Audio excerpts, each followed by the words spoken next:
Bismillahirrahmanirrahim. Assalamu alaikum. Today I will discuss with you systemic circulation. Systemic circulation is basically movement of blood from left ventricle of heart into aorta to provide the rest of the body with blood. When blood enters into left ventricle, its pressure increases, and this pressure will eventually reach the pressure of that of aorta, and that this aorta will now pump the blood to rest of the body so that it will be filled with blood, and nutritional and oxygen requirements will be fulfilled. Then this blood will some of the blood will return back from the body for oxygenation through superior and inferior vena cava into the right atrium. So this whole pathway in which the blood is returned from left ventricle to body and from body back to the right atrium, this all pathway is included in systemic circulation. There are many blood vessels involved in systemic circulation, but the main blood vessel that is involved over there is aorta. Aorta is the largest blood vessel of the body, and it is divided into two parts on the basis of its location. It is divided into thoracic aorta and abdominal aorta. Thoracic aorta, as the name suggests, that it will be the aorta which will supply blood to the thoracic region, which lie above the abdomen.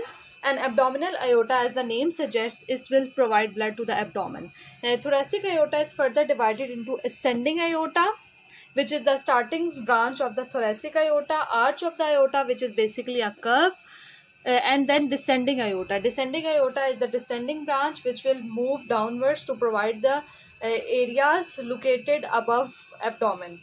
So this is the division of thoracic aorta into three branches. Thoracic aorta is further divided into three branches. These three branches are further divided into sub-branches. Ascending aorta supply blood to myocardium. Arch of aorta is basically the curved branch of thoracic aorta. It supplies blood to different organs. It is further divided into three branches. Brachiocephalic artery is further divided into right common carotid artery and right subclavian artery. Both these arteries supply blood to right arm. Arch of aorta is further divided into left common carotid artery. Left common carotid artery supply blood to both arms and head. Arch of aorta is further divided into left subclavian artery. Left subclavian artery supply blood to left side of the body. Left subclavian artery supply blood to the left arm of the body. Descending aorta. Descending aorta is further divided into many paired branches which supply blood to walls and organs of thoracic cavity. It mostly supply blood to ribs. There are some other branches which arise directly from thoracic aorta. These branches are bronchial arteries. Bronchial arteries, as the name suggests, this will supply blood to bronchioles which are present in lungs. They are mostly concerned with supplying blood in lung tissues. Esophageal arteries. Esophageal arteries supply blood to esophagus. And then there come intercostal arteries. Intercostal arteries supply blood to intercostal muscles. These three arteries are direct branch of thoracic arteries, and they supply blood according to their name. They supply blood to specified organ, like bronchial artery supply blood to lungs, esophageal artery supply blood to esophagus, and then intercostal artery supply blood to intercostal muscles. We are going to discuss about abdominal aorta. Abdominal aorta is basically the continuation of thoracic aorta. It just changes its name when the aorta enters in abdominal cavity. At the level of 12 thoracic vertebra, it becomes abdominal aorta. Abdominal aorta at the level of 4th lumbar vertebra divides into two branches. One branch is paired and other branch is unpaired. Paired and unpaired branches are further divided into different branches of arteries. Paired branches are phrenic arteries. Phrenic arteries supply blood to diaphragm. And then renal arteries. Renal arteries supply blood to kidneys. Then come gonadal arteries. These gonadal arteries supply blood to gonads like ovaries and testes.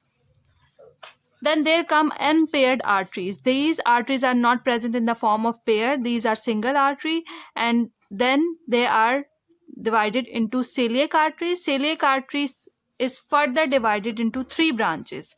Left gastric artery, as the name suggests, it will supply blood to stomach. Then splenic artery, it will supply blood to spleen and pancreas. And then come hepatic artery, which will supply blood to liver and gallbladder. So celiac artery are further divided into three sub-arteries.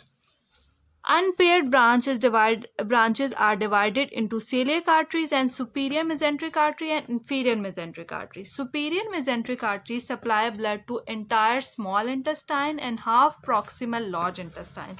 Inferior mesenteric arteries supplies blood to distal half of large intestine, as proximal is supplied by superior mesenteric artery.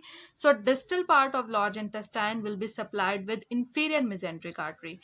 In addition to distal half of large intestine, rectum will also be supplied by inferior mesenteric artery. So unpaired branches are celiac arteries, superior mesenteric arteries, and inferior mesenteric arteries. Celiac arteries are further divided into three sub-arteries which will supply blood to different parts of body. This is all about abdominal aorta. We are going to discuss about circulation in head and neck. Head and neck region is mostly supplied with carotid arteries and vertebral arteries. Carotid arteries have two divisions. They are right carotid artery and left carotid artery. Right carotid artery arises from the brachiocephalic artery, as we discussed earlier, and left carotid arteries arise from arch of aorta.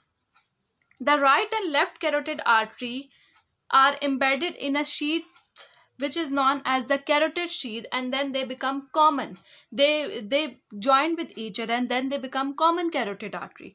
Common carotid artery at the level of thyroid cartilage divides into internal carotid artery and external carotid artery. Internal carotid artery is further divided into many arteries. Number one artery is superior thyroid artery, which will supply the thyroid gland. Then there come lingual artery. Lingual artery supply blood to tongue, tonsils, and epiglottis. Then there come facial artery. Facial artery provides blood to muscles of facial expressions and the structures present in mouth.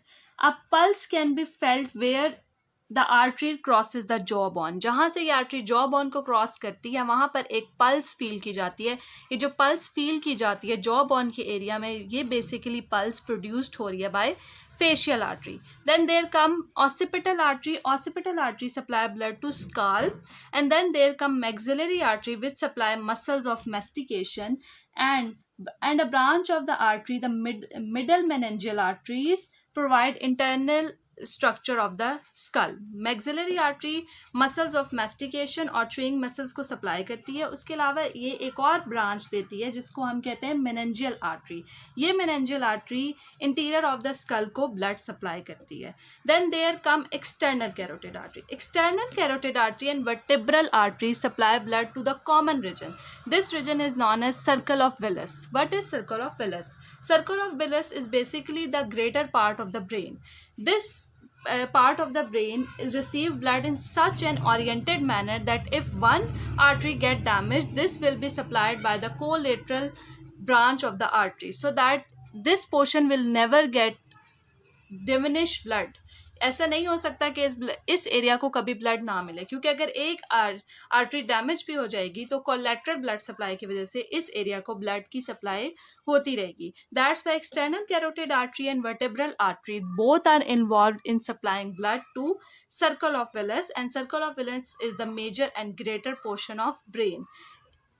In addition to circle of Willis, external carotid artery also supply blood to eyes, forehead, and nose. But vertebral arteries are mostly concerned with supplying blood to circle of Willis. So this is all about circulation in head and neck. Thank you so much.